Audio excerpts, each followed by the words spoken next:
Have you ever looked at something plastic, maybe a bottle, and wondered how it actually got its shape? Or maybe how scientists create those really specific medicines, the ones where molecules are exact mirror images and only one works. Exactly. Well, today we're diving deep into the surprisingly precise world of organic chemistry.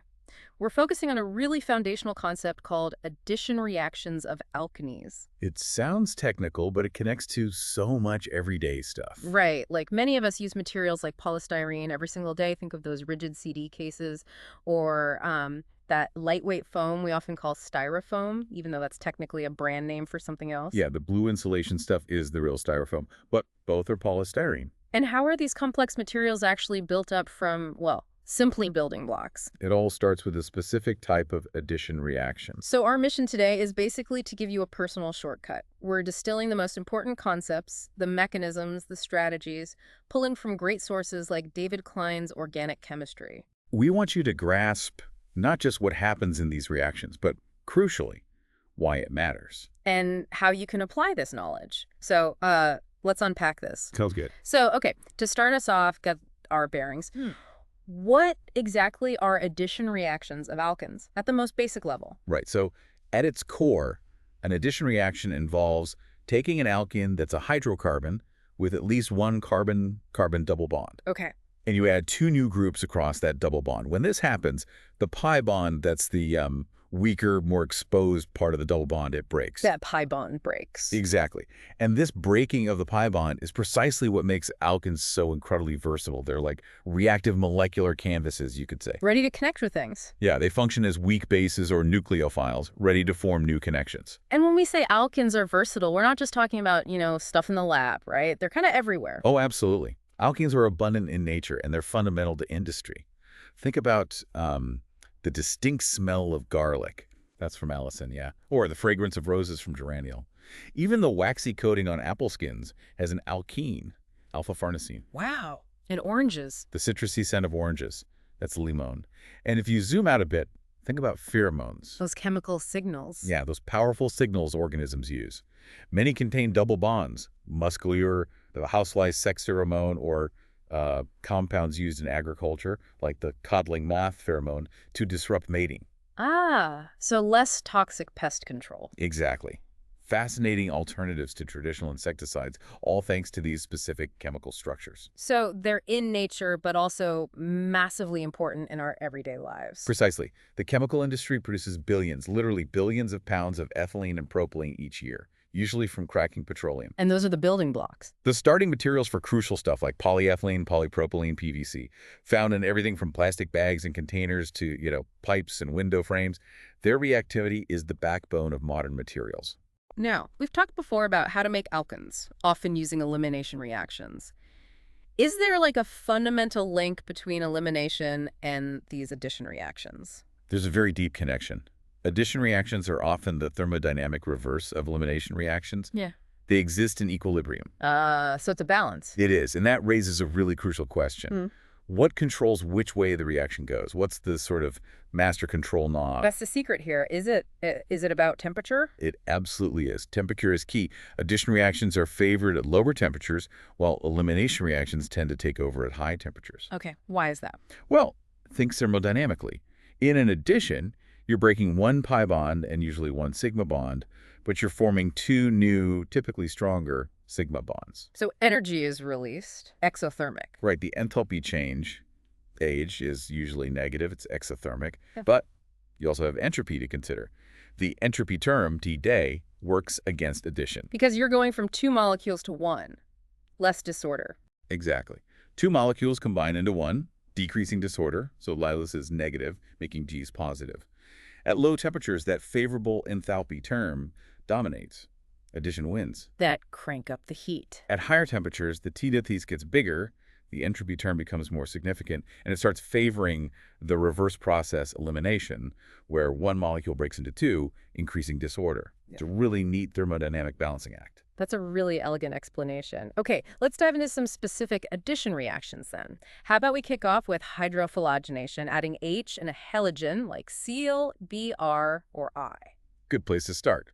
So when you have an unsymmetrical alkene, meaning the two carbons of the double bond have different things attached, the question becomes critical. Where did the H in the halogen go? Regioselectivity. That's the term, regioselectivity. Over a century ago, the Russian chemist Vladimir Markovnikov noticed a pattern, The famous rule. the famous Markovnikov's rule. He saw the hydrogen typically adds to the carbon of the double bond that already has more hydrogens. And the halogen goes to the other carbon, the more substituted one. Exactly, the one with fewer hydrogens attached. That's Markovnikov addition. And the mechanism, the step-by-step molecular dance, really explains why this happens, doesn't it? Precisely. It all comes down to the intermediate. The alkene's pi bond, acting as a nucleophile, first reaches out and grabs a proton, H+, from the hydrogen halide. Forming a carbocation. Yes, a carbocation intermediate, a carbon with a positive charge. And this step, forming the carbocation, is usually the slowest step, the rate-determining step. And the reaction wants the most stable carbocation possible. Absolutely. Carbocation stability goes tertiary, 3 other carbons attached, Hmm. is better than secondary, 2 carbons, which is way better than primary 1 carbon. The positive charge is happier when it's more spread out or stabilized by neighboring groups. So the proton adds in a way that creates the most stable possible carbocation. That's it. And that dictates where the positive charge ends up and subsequently where the negatively charged halide ion will attack in the second step. The Hammond postulate fits in here too, Yeah. right? It does. It helps explain why. It basically says the transition state leading to a more stable intermediate is lower in energy, so it forms faster. Okay. But I remember hearing that sometimes, especially with HBr, this whole rule gets flipped. Anti-Markovnikov. You're right. That's a key exception. For HBr specifically, if you have trace amounts of peroxides present molecules with an OO single bond, OOR. yeah, like OOR, then you get the complete opposite outcome. The bromine goes to the less substituted carbon and the hydrogen to the more substituted one. Anti-Markovnikov addition. Anti-Markovnikov addition. Yeah. And it's fascinating because it signals a totally different mechanism is at play, like a radical mechanism not involving carbocations at all. That's definitely something for a future deep dive. Okay, so we know where things add. What about the 3D aspect? Stereochemistry. If we make a new chiral center. Good question. If the reaction creates a new chiral center that's a carbon with 4 different groups, making it non-superimposable on its mirror image. The handedness. Right, molecular handedness. If you form one, you typically get a racemic mixture. Equal amounts of both mirror images, 50-50. Exactly, equal amounts of both enantiomers. This happens because that intermediate carbocation is flat, it's trigonal planar. So the halide ion can attack from the top face or the bottom face with equal probability. Ah, okay. Now, if carbocations are involved, that immediately makes me think. Rearrangements. Are those a potential problem here? They absolutely are, and this is probably one of the most common traps students fall into. They forget about rearrangements. Carbocation trying to become more stable. Exactly. If a more stable carbocation can be formed by shifting a hydrogen atom with its electrons, a hydride shift, or a methyl group from an adjacent carbon, it will often happen. So you might not get the product you initially expect. You often end up with a mixture of products, which really limits the synthetic usefulness of standard hydrophlogination if you need one specific molecule cleanly. It really forces you to think, how can we avoid these rearrangements if we want a clean, predictable outcome? That's a great point, because this fundamental carbocation chemistry, it actually ties into some huge industrial processes, right? It really does. Think back to polystyrene again. That plastic in CD cases or the rigid plastic packaging. The stuff we talked about earlier. Yeah. The process to make it, called cationic polymerization, starts exactly like hydrohalogenation.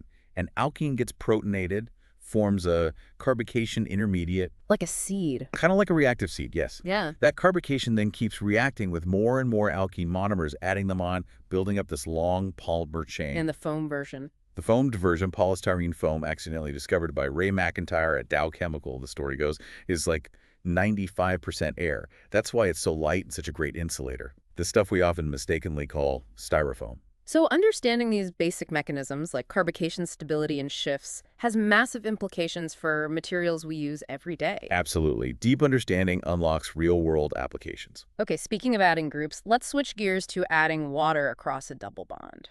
Hydration. You mentioned there are 3 main ways. Let's start with acid-catalyzed hydration. Right. Acid-catalyzed hydration. This one is pretty similar mechanistically to hydrophlogination.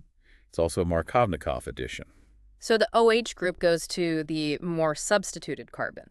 Exactly. The mechanism again involves forming that carbocation intermediate first, then water acts as the nucleophile and attacks it, and finally proton is lost to give the neutral alcohol. And just like hydrophlogination, susceptible to rearrangements. Yes, same problem.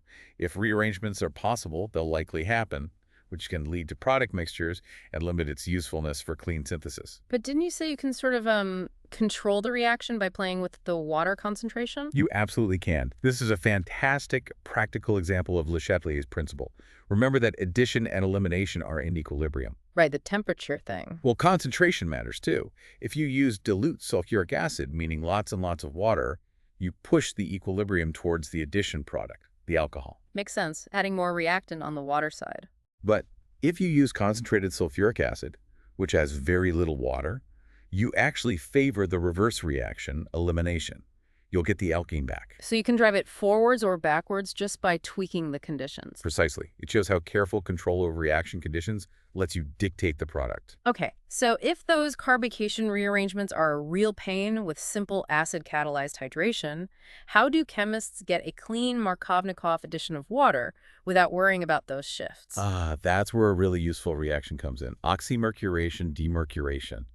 It sounds complicated, but it's a reliable two-step process. What are the reagents? First step uses mercuric acetate, HgOAC2, and water. The second step uses sodium borohydride, AbH4. Yeah. And the key outcome, Markovnikov addition of OH reliably without carbocation rearrangements. Okay, what's the trick? Why no rearrangements? The magic is in the intermediate. Instead of a free carbocation, you form this unique three-membered ring intermediate called the mercurium ion. A bridged ion. Exactly. The mercury atom bridges across the double bond, holding things in place and sharing the positive charge. This bridge physically prevents the hydride or methyl shifts that cause rearrangements in regular carbocations. Like molecular handcuffs, stopping things from moving around. That's a great analogy. Then, water attacks the more substituted carbon of this bridged ion because that carbon can better handle a bit of positive charge in the transition state, leading to the Markovnikov product. Nice and clean. Very clever. Okay, so that's Markovnikov hydration sorted, with or without rearrangements. What if we want the opposite? What if we want the OH group on the less substituted carbon, the anti-Markovnikov product? For that specific outcome, we need a different approach entirely. We turn to hydroboration oxidation. That sounds familiar. Borane? Yes, typically borane complexed with THF, so BH3THF, followed by a second step using hydrogen peroxide, H2O2, and sodium hydroxide, NaOH. This sequence gives you clean anti-Markovnikov addition of water. OH on the less substituted carbon. Correct. The OH ends up on the carbon that started with more hydrogens. And isn't there something specific about the 3D arrangement too? Like how the H and OH add? Yes, absolutely. It's also a syn addition. This means the H and OH group add to the same face of the original double bond. So, anti-Markovnikov regiochemistry and syn stereochemistry. Precisely. It's stereospecific in that way. The mechanism explains both features. It's believed to be a concerted process in the first step. All it was. Yeah, the boron and a hydrogen atom add across the double bond simultaneously in one step, forming a four-membered ring transition state. No discrete carbocation. So no rearrangements there either. Right. And this concerted addition explains the syn stereochemistry both groups have to add from the same side at the same time. The anti-Markovnikov regioselectivity comes from a mix of electronics and sterics. Sterics meaning bulkiness. Yeah, the boron group, BH2, is bulkier than the hydrogen, so it prefers to add to the less sterically hindered carbon, the one with more hydrogens already attached. Electronic factors also favor putting a slight positive charge on the more substituted carbon in the transition state. Okay, that covers the main ways to add water. Let's move on to maybe the simplest addition reaction conceptually. Adding two hydrogens. Catalytic hydrogenation. Sounds straightforward. Alkene becomes an alkene. It is straightforward conceptually, but it's incredibly important in synthesis and industry. Catalytic hydrogenation uses hydrogen gas, H2, but it needs a metal catalyst to work. Usually things like platinum PT, palladium PT, or nickel. What does the catalyst do? The metal surface is absolutely crucial. It acts like a meeting place. It breaks the strong HH bond in hydrogen gas. It absorbs the individual hydrogen atoms onto its surface. Or it's drawn to them. Hold onto them, yeah. Yeah. Then the alkene molecule comes along and also coordinates or sticks to the metal surface. Both hydrogen atoms then add to the same face of the alkene, the face that's stuck to the surface. Ah, so it has to be syn addition. It always results in syn addition because both hydrogens are delivered from the catalyst surface to the same side of the double bond. And this is where some really amazing chemistry comes in, right? Nobel Prize-winning stuff about making just one specific mirror image, asymmetric hydrogenation. Yes, exactly. This is where it gets really sophisticated. Imagine you need to make a drug and only one specific mirror image form, one enantiomer is active, while the other is useless or even harmful. Like the thalidomide tragedy highlighted. A stark example, yes. Now, standard catalytic hydrogenation, if it creates a new chiral center, just gives you a 50-50 mix, a racemic mixture. Useless if you need just one enantiomer. So how did they solve that? The breakthrough, pioneered by chemists like William S. Knowles and Ryoji Nuyori, who shared part of the 2001 Nobel Prize for this, was developing chiral catalysts. Catalysts that are themselves chiral, or handed. Precisely. They took standard catalysts and attached special chiral molecules called ligands to them. These chiral ligands create a chiral environment around the metal atom. Think of it like a molecular left or right-handed glove. So the catalyst prefers binding the alkene in one specific orientation. Essentially, yes. It selectively lowers the activation energy for forming one enantiomer much more than the other. This allows for the large-scale industrial synthesis of crucial molecules like L-DOPA, used for Parkinson's disease, with very high optical purity. It was a huge leap in making precisely tailored molecules. Incredible control. But hydrogenation isn't just for high-tech drugs, right? It connects to something much more common in the kitchen. Absolutely. Beyond pharma, hydrogenation is massive in the food industry. Think about partially hydrogenated vegetable oils. Like in margarine or shortening Crisco? Exactly. They use catalytic hydrogenation to turn liquid oils into solid or semi-solid fats. This gives products a longer shelf life, better texture. But there was a downside. There was a significant downside. The process isn't perfect. Besides adding hydrogen, it can also accidentally isomerize some of the remaining double bonds from their natural cis configuration to an unnatural trans configuration. Trans fats. Trans fats. And these have been strongly linked to increased risk of cardiovascular disease. So a process designed to improve food had unintended health consequences. Exactly. It's a powerful example of how industrial chemistry impacts public health, leading eventually to the FDA's 2015 ruling to phase out partially hydrogenated oils from most food products by 2018. Shows how chemistry, health, and policy intersect. Okay, really interesting connection. Let's move on. Next up, adding two halogens like Br2 or Cl2, or maybe a halogen and an OH group. Right. Halogenation first adding Br2 or Cl2 across the double bond. As you mentioned, fluorine is usually too reactive, too violent, and iodine is often too slow or the reaction is reversible. And the key thing here is the stereochemistry, isn't it? It is. The really consistent observation is that halogenation is an anti-addition.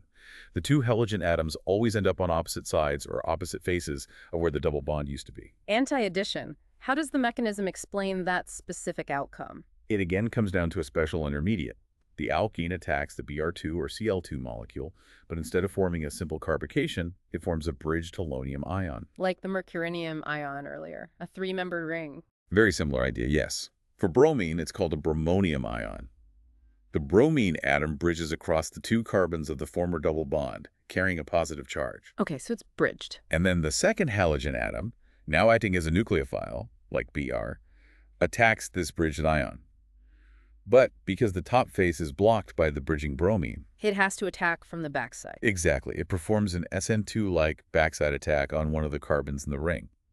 This backside attack inherently forces the incoming halogen to end up on the opposite face from the first one. That's why it's always anti-addition. And this explains those specific outcomes depending on the starting alkene, cis versus trans. It does. If you start with a cis-alkene, the anti-addition gives you a pair of enantiomers. If you start with a transalkene, the anti-addition gives you a meso-compound acryl overall, even if it has chiral centers. That makes sense. Now, what if there's water hanging around when you do this reaction? Does water get involved? It absolutely can, and it leads to a different product. If you perform the halogenation, say with Br2, in water as the solvent, you get halohydrin formation. Halohydrogen, so halogen and OH. Exactly. You add a halogen, like BRA, and an OH group across the double bond.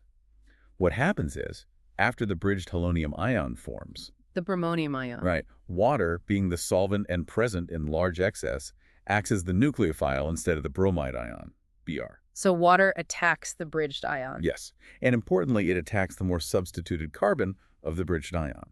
That carbon can better stabilize the partial positive charge that develops in the transition state as the ring opens. Ah, so there's regioselectivity here too. OH goes to the more substituted side. Correct. And just like in regular halogenation, water attacks from the backside relative to the bromine bridge. So Okay. the overall result is still anti-addition of bro on OH. Okay, anti-addition for both halogenation and halohydrin formation, driven by that bridged intermediate. Neat. Now, what about adding two hydroxyl groups? Dihydroxylation, you mentioned you can get either anti or syn. Yes, which is really useful. You can choose your reagents to get the stereochemistry you want. For anti-dihydroxylation, it's usually a two-step dance. Step one? Step one is to convert the alkene into an epoxide. That's a three-membered ring containing an oxygen atom. You typically use a peroxy acid like MCPPA for this. Okay, make the epoxide, then step two. Step two is to open that epoxide ring using acid-catalyzed hydration, acid and water. Yeah. Just like opening the halonium ion, the first step is protonating the epoxide oxygen. Makes it easier to open. Exactly. Then water attacks as a nucleophile. And crucially, it attacks from the backside relative to the epoxide oxygen. Backside attack again. Backside attack again. This forces the two OH groups, the one from the original epoxide oxygen and the one from the attacking water, to end up on opposite faces of the molecule. Result: anti-addition. So epoxide formation followed by acid-catalyzed opening gives anti-dihydroxylation. How do we get syn dihydroxylation then? Both OHs on the same face. For syn dihydroxylation, we need different reagents that work via a different mechanism. We have two main choices. One is osmium tetroxide, OSO4. It's often used in catalytic amounts along with a co-oxidant like NMO and methylmorpholine N oxide to regenerate the OSO4. Osmium tetroxide. Sounds potent. And Yeah. the other option? The other common one is using cold dilute potassium permanganate, KMNO4, under basic conditions. Okay, OSO4 or cold KMNO4. How do they give syn addition? Both mechanisms involve a concerted process. The metal oxidant, OSO4 or MNO4, adds both oxygen atoms across the double bond simultaneously from the same face of the alkene. Forms a cyclic intermediate. Exactly. Forms a cyclic intermediate like a cyclic osmate ester or manganate ester. This intermediate is then hydrolyzed, cleaved with water, sometimes under specific conditions, to release the diol, with both OH groups pointing in the same direction because they were delivered together from the same side. So the concerted addition locks in the syn stereochemistry. That's the key. While KMNO4 is cheaper, OSO4 is often preferred because it usually gives cleaner reactions and avoids potential overoxidation where the diol might get cleaved further. Okay, that makes sense. Finally, let's look at a reaction that's quite different. It doesn't just add groups, it actually slices the double bond clean apart. Ozonolysis. That's right. Ozonolysis is a really powerful reaction. It uses ozone, O3, that molecule in the upper atmosphere, but we can generate it in the lab followed by a workup step with a mild reducing agent. Like what? Common choices are dimethyl sulfide, DMS or Me2S, or sometimes zinc metal and water, ZnH2O. And what does ozonolysis do? It completely cleaves, completely breaks the carbon-carbon double bond, gone, and replaces that double bond with two new carbon-oxygen double bonds. So you end up with aldehydes or ketones? Exactly. Depending on what was attached to the original alkene carbons, you get aldehydes or ketones as the products. If a carbon had two hydrogens, you might even get formaldehyde. So it's like taking molecular scissors to the double bond. That's a perfect analogy. It cuts the molecule right at the double bond. This makes it incredibly useful for structure determination. If you have an unknown alkene, you can perform ozonolysis, identify the aldehyde decaketone fragments, and then mentally piece them back together to figure out the structure of the original alkene. And because you're breaking the bond entirely, things like regiochemistry or stereochemistry of addition become irrelevant here, right? Totally irrelevant for the addition itself because you're fundamentally changing the connectivity. It's just about where the cut happens and what carbonyl groups form. It's a very clean way to dissect a molecule. Okay, wow. We've covered a lot of ground. Hydrohalogenation, hydration three ways, hydrogenation, halogenation, halohydrins, dihydroxylation syn, and anti-ozonolysis. So for someone learning this, how do you keep it all straight? How do you predict products effectively? That's the crucial question. It might seem like a lot to memorize, but it really boils down to asking yourself three key questions for any alkene addition reaction you encounter. Question one. Question one, what are the actual groups being added across the double bond? Is it H and X, H and OH, two H's, two X's, two OH's? Or is the bond being cleaved entirely like in ozonolysis? Just identify the pieces first. Okay, know what's being added. Question 2. Question 2. What's the expected regioselectivity? Is it Markovnikov, meaning the electrophile, like H+, or the carbon attacked by water halide, goes to one carbon and the nucleophile to the more substituted one? Or is it anti-Markovnikov? And critically, why? What part of the mechanism dictates that preference? Carbocation stability, sterics. Understand where things go and why. Got it. And question 3. Question 3. What's the expected stereospecificity or stereochemistry? Is it a syn addition, where both groups add to the same face, or an anti-addition, where they add to opposite faces? Or maybe it's not specific, like with carbocation intermediates leading to racemic mixtures. And again, why? Does the mechanism involve a concerted step, a bridged ion, backside attack, or a flat intermediate? So groups, regiochemistry, stereochemistry. And always asking why. Exactly. And the why almost always comes back to understanding the reaction mechanism. If you understand the mechanism the intermediate formed, how things attack, you don't really need to memorize the regiochemistry and stereochemistry rules. They become logical consequences of the steps involved. So the mechanism is like the secret weapon. It helps you derive the outcome instead of just recalling facts. Precisely. It's the difference between rote memorization and true understanding. And once you have that understanding of the individual reactions, you can start combining them into powerful synthesis strategies. Using these reactions to build more complex things. Exactly. Organic synthesis is like molecular construction. Maybe you need to change the position of a functional group, like a bromine. Well, you could eliminate trom to form an alkene in one position, then do an anti-Markovnikov HBr addition to put the bromine somewhere else. Or maybe you need to change the position of the double bond itself. You could add HBr, then do an elimination reaction under different conditions to form the double bond in a new spot.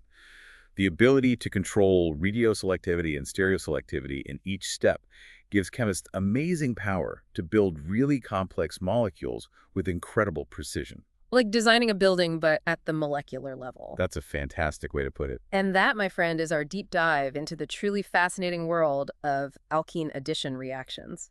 It's amazing how these fundamental reactions connect everything from, the plastics in our lives to the intricate chemical signals in nature. Absolutely. Mastering them isn't just about passing organic chemistry.